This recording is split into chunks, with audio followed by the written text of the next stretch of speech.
Saludos nuevamente. Continuamos con nuestro episodio 42 de la carta a los Hebreos. Estamos analizando el capítulo 3 y apenas vamos en los versículos del 5 al 6.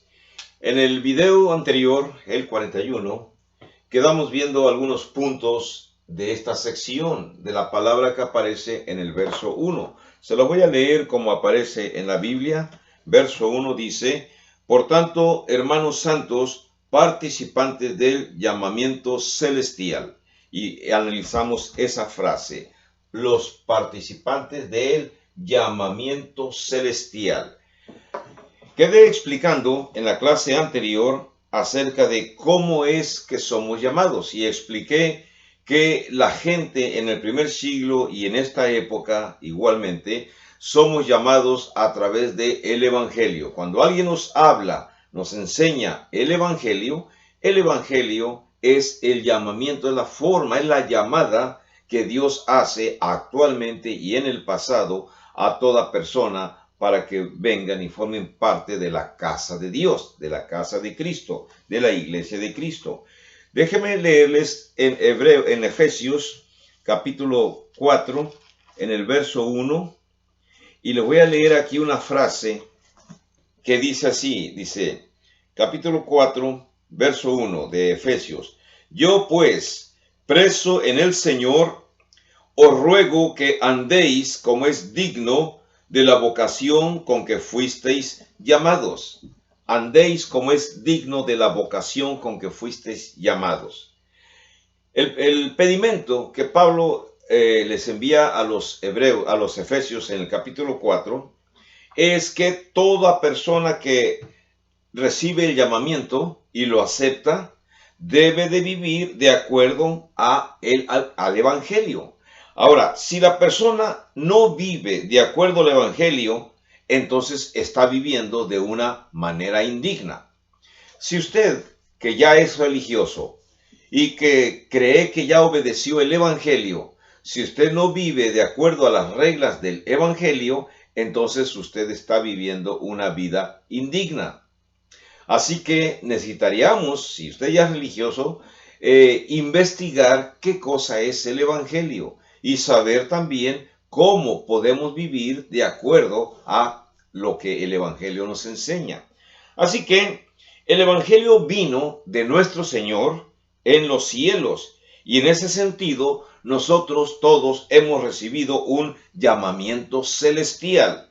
Sin embargo, en esta época, hoy, nadie recibe un llamamiento directo de parte del Espíritu, pese a lo que digan cualquier otra persona religiosas que dicen que tienen o que miran que sus pastores o pastoras tienen experiencias religiosas de primer nivel. No hay tal. Recuerden, Satanás todavía tiene poder y puede actuar aquí en la tierra y puede engañar incluso a los escogidos. Es algo que vamos a tomar en cuenta.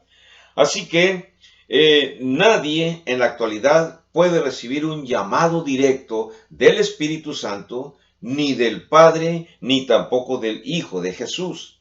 En las Escrituras se encuentran ya todas las advertencias y todas las amonestaciones que necesitamos en esta época. Y nosotros tenemos que escucharlas. Escucharlas significa leerlas, entenderlas, comprenderlas, obedecerlas. No nada más lo que me dice el pastor o la pastora o el pontífice o el sacerdote o la sacerdotisa o la monja o la persona que me enseña religión. No es suficiente con lo que esta persona me dice. Usted tiene que corroborar, tiene que analizar partiendo de este concepto. Usted tiene un cerebro que Dios le ha proporcionado, con neuronas que trabajan eficientemente, y usted tiene el entendimiento suficiente para comprender lo elemental de las Sagradas Escrituras. No necesita usted grandes dotes de erudición, grandes conocimientos para poder interpretar la Escritura. La Escritura es fácil de entender, pero necesita usted abocarse, y más que creerle a la persona que le hable, no me crea a mí, créale usted a lo que dice la palabra, a lo que dice la Biblia, y entonces usted haga lo que dice la palabra. Ahora, el Señor el Espíritu Santo, Dios Padre, ya hablaron en el Nuevo Testamento.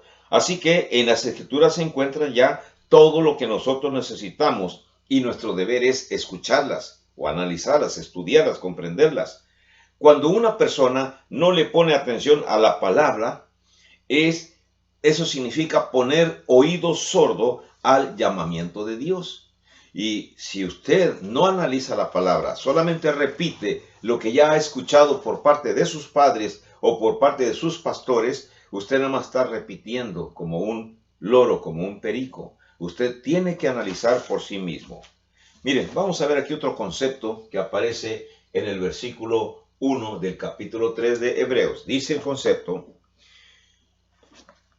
por tanto, hermanos santos, participantes del llamamiento celestial, considerad al apóstol y sumo sacerdote de nuestra profesión, Cristo Jesús. La palabra considerar significa que entendamos esta situación, ser fiel hasta la muerte.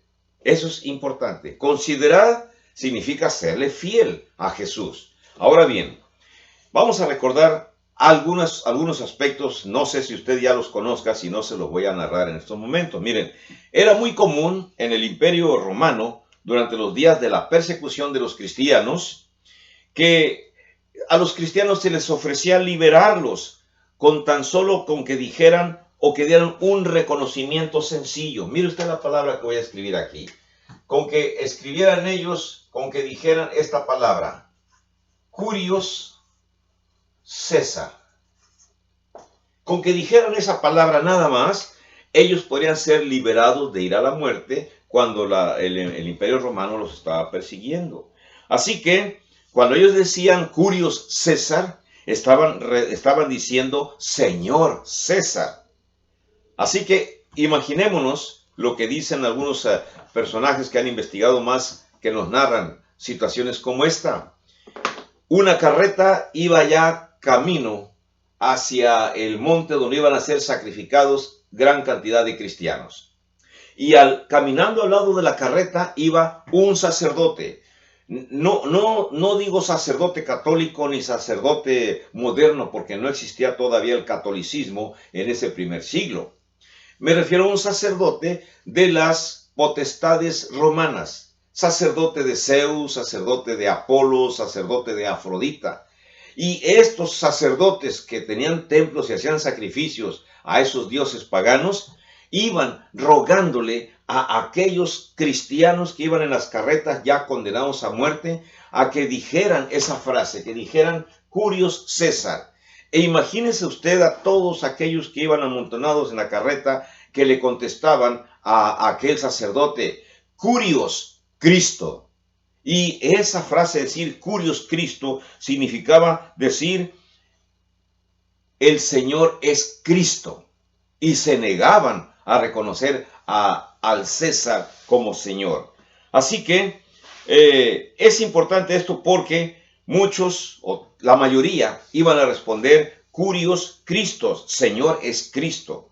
Sin embargo, la tentación de entregarse a decir, muchos de ellos pudieron haber pensado, voy a decir que sí soy, que voy a decir Curios César para que me dejen libre, pero Dios sabe que en mi corazón yo sigo considerando a Cristo mi Señor. Podría haber sucedido esa tentación y pudieron haber sucedido que muchos así fueron salvados de la muerte física, pero en realidad su boca no estaba diciendo lo que su mente estaba pensando. Y en esos momentos de la historia, como también ahora debería de serlo, era muy importante, era muy significativo que el hablar coincidiera con el pensar, y ellos no iban a renunciar a Cristo, nada más para salvarse de la muerte física. Así que, en la actualidad, puede haber algunas personas que están enamorados de una muchacha cristiana, y entonces dicen, bueno, le voy a decir a mi novia que yo sí creo que Cristo es el Hijo de Dios y me voy a bautizar para ser cristiano. Al fin y al cabo que lo voy a decir de palabra, pero en mi corazón yo sigo creyendo en el pontífice romano. Eso que están haciendo es estar jugando porque su boca no está diciendo lo que su mente está pensando. Así que una situación semejante a lo que estoy mencionando, cuando nosotros reconocemos que nuestro Señor Jesús es nuestro único líder, lo reconocemos y lo decimos, no tan solo lo pensamos. O sea, tenemos que creer con la mente, pero también con la boca tenemos que repetir nuestra creencia. Si creemos en Cristo con la mente, con la boca lo decimos. Si no creemos en Cristo con la mente y con la boca lo decimos para quedar bien con la novia cristiana, o al revés, en el caso de estos condenados a muerte, que no creían que el César fuera el Curios, pero lo iban a decir para salvarse de la muerte física por parte de los enviados del emperador romano, y entonces en su mente seguían diciendo, no, yo creo que Cristo es mi guía, es mi líder, es mi Señor, pero voy a decir que César es mi Señor para librarme de esta muerte física. No funcionaba. No funcionaba porque el decir tiene que ir en concordancia con el pensar. No podemos ser de un pensamiento y hablar de otra manera. Eso se llama hipocresía. Así que, por el contrario, el reconocimiento externo y lo que está dentro del corazón tienen que coincidir para que la fe o la confesión sean reales. Entonces, piensen en esto que les acabo de decir. Los judíos cristianos, quienes recibieron la carta de los hebreos, amonestados como hermanos santos, así como aparece en la primera parte del capítulo 3, verso 1, enfrentaban las presiones igualmente grandes para volver al judaísmo. Recuerden que ellos viven en Jerusalén y están observando las procesiones de judíos que van subiendo al templo y llevan sus animales para ser sacrificados. Y pudieron verse tentados a abandonar el cristianismo para practicar otra vez los sacrificios judaicos como estaban acostumbrados. A lo mejor también se les ofreció esa opción. Ya déjate de ser cristiano y vente acá con nosotros. Yo te presto un borrego, un becerro para que también subas y te arrepientas y allá lo ofrezcas ante el sacerdote y dejas de ser cristiano y vuelve otra vez a ser judío. Como quizá muchos de nosotros como cristianos, muchos de nuestros familiares católicos nos dijeron, qué bárbaro, has abandonado la religión de nuestros padres. Qué bárbaro, nunca pensé que traicionaras la fe que nuestros padres nos dejaron. Te has convertido en cristiano, has aborrecido a la religión de nuestros padres. ¿Y qué teníamos que decir? Así es, porque nuestros padres no son teólogos. Nuestros padres son creyentes de una religión que no está bien fundamentada, una religión que se la transmitieron también de boca en boca, y bueno, son católicos porque así eran los abuelos, pero no por convicción. Así que esos judíos cristianos pudieron darse cuenta de que sus vidas podían estar en peligro ahí en Jerusalén, cuando ellos se negaban, máxime si eran un solo judío cristiano y pasaba la multitud de cientos de judíos que iban a ofrecer al templo, y había peligro de que los judíos incluso tomaran las armas y castigaran a aquel judío cristiano que había traicionado la religión judaica. Así que el autor de Hebreos les recordó que Jesús, que es el sumo sacerdote de nuestra profesión, había muerto por haber admitido quién era él. ¿Qué dijo Jesús? Yo soy. Admitió que él era Dios. Ciertamente, eso que escucharon, lo que recibieron, que leyeron los judíos cristianos cuando reciben la carta a los hebreos, los pudo haber alentado a ellos a seguir el ejemplo de Cristo, incluso hasta la muerte si era necesario. En esta época ya no funciona así, ya nadie nos obliga hasta la muerte a cambiar de religión. Nosotros nos convertimos en cristianos por convicción, por análisis, por estudio, porque hago un análisis exegético de lo que estoy estudiando, llego a la comprensión histórica de lo que estoy leyendo y entiendo lo que dice la Biblia y me convierto en cristiano con plena convicción. La verdad es que esos judíos cristianos estarían en mayor peligro de morir si no seguían fieles a Cristo. ¿Por qué? Bueno, ahorita les voy a narrar a ustedes un suceso que ya estoy seguro que saben, que aconteció en el año 66 después de Cristo. Miren, Jesús había anunciado ciertos eventos que pronto sucederían. Las señales que aparecen en el libro de Mateo 24, en Marcos 13 y en Lucas 21 comenzaron a tener lugar cuando un ejército romano se aproximó a Jerusalén después de la rebelión de algunos judíos en el año 66 después de Cristo. Ahora, cuando en Jerusalén se supo que venía ese ejército del norte hacia el sur, de Siria hacia Jerusalén, los judíos devotos, los que estaban más entregados al judaísmo y al sacerdocio y a los sacrificios, se quedaron en Jerusalén o se quedaron cerca de Jerusalén, pensando quizá que esa aparición del ejército en Jerusalén era una aparición breve y que era una señal de Dios para la liberación de los judíos. ¡Qué gran error! En cambio, los cristianos que recibieron esa información de Mateo 24 tenían conocimiento del opuesto. Jesús les había dicho, cuando vean esas señales, huyan, dejen sus túnicas, dejen su familia, dejen lo que estén haciendo y huyan.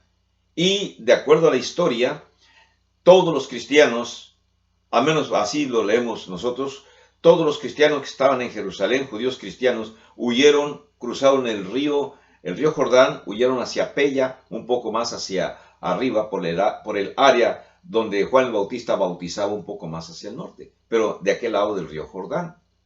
Y se salvaron, se fueron a Decápolis, una provincia que durante la época de Cristo estaba habitada al otro lado del río Jordán.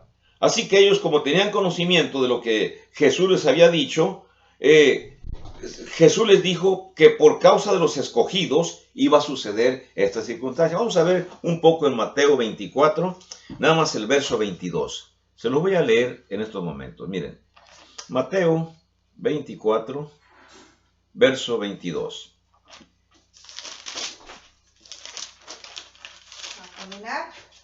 Se los narro en estos momentos. Dice, y si aquellos días no fuesen acortados, nadie sería salvo, mas por causa de los escogidos, aquellos días serán acortados.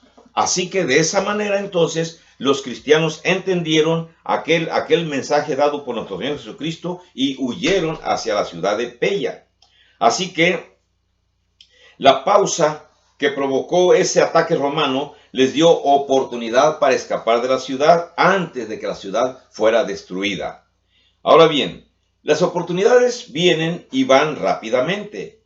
Si nosotros en esta época no somos hallados fieles para cuando venga la venida del Señor, será demasiado tarde para volver a entrar al redil y ser llevados a la gloria con los redimidos. Me refiero a los ya cristianos. Si no nos mantenemos fieles y el Señor Jesús viene, va a ser muy difícil que ya cuando Él esté presente, si acaso viniera durante nuestra existencia física, va a ser muy difícil que me salga y además veo las señales inmediatamente de su presencia y otra vez quiero regresar a la iglesia. ¿Por qué? Es que Cristo Jesús ya vino. No funciona así. Así que los cristianos en aquella época que huían de Jerusalén necesitaban que se les recordaran que cualquier hermosura existente en los sacrificios del templo, el viejo sistema judaico, esa hermosura que existía incluso debían acreditárselo a Cristo, no a Moisés, porque Cristo es Señor tanto de las gentes del Antiguo Testamento como de las gentes del Nuevo Testamento. Esto es importante. Ahora, déjenme ver aquí algo más del versículo 2. Mire, en el versículo 2 dice así, el cual es fiel al que le constituyó, como también lo fue Moisés en toda la casa de Dios. Veo esta frase, el que le constituyó. ¿Quién fue el que constituyó a Jesús? ¿Y quién fue el que constituyó a Moisés como personajes fieles en sus casas? Moisés fue fiel en su casa, Dios lo constituyó. Cristo fue fiel en su casa y es fiel en su casa. ¿Quién lo constituyó? Dios Padre. La palabra para constituir, la palabra griega, es poieo. Yo sé que se oye rara esa palabra, pero bueno, la voy a poner aquí. Poieo, que significa constituyó. Y que se puede traducir, que puede significar hacer, el verbo hacer. En el primer siglo hubo un grupo de religiosos, de cristianos, que se opusieron, se llaman los arrianos.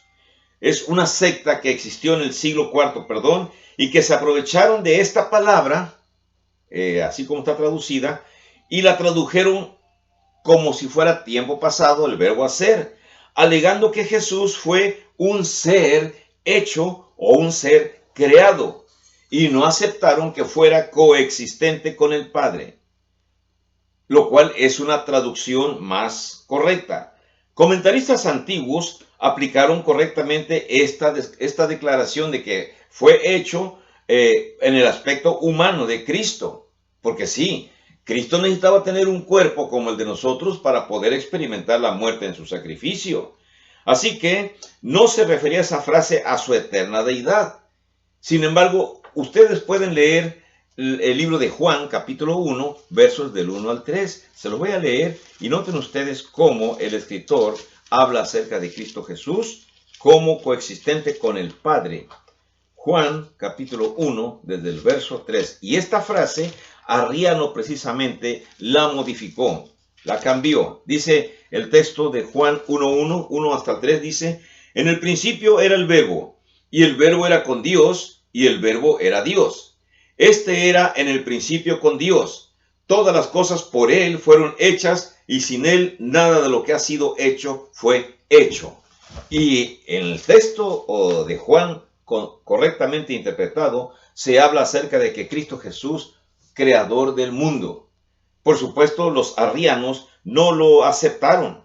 Ellos no aceptaron y mencionan que en realidad Cristo Jesús no tenía una deidad eterna. Por lo tanto, no es Dios.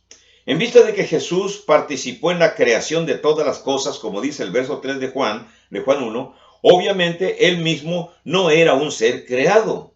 Esto refuta la enseñanza de Socino. Socino fue un filósofo, déjame escribirlo aquí, usted puede buscar la información acerca de Socino. Fue un filósofo que también, al igual que Arriano, decía que Cristo Jesús era un ser creado. Pero esto es importante porque Juan 1, del 1 al 3, refuta la enseñanza de Arriano y la enseñanza filosófica de Socino, que existió en el siglo XVI. Socino negaba la deidad total de Jesús. Así que el texto de Juan 1, del 1 al 3, contradice la enseñanza arriana de que Jesús fue un ser creado y que siempre estuvo subordinado al Padre. Esos arrianistas son copiados en la actualidad por un grupo que ustedes conocen muy bien llamado los Testigos de Jehová.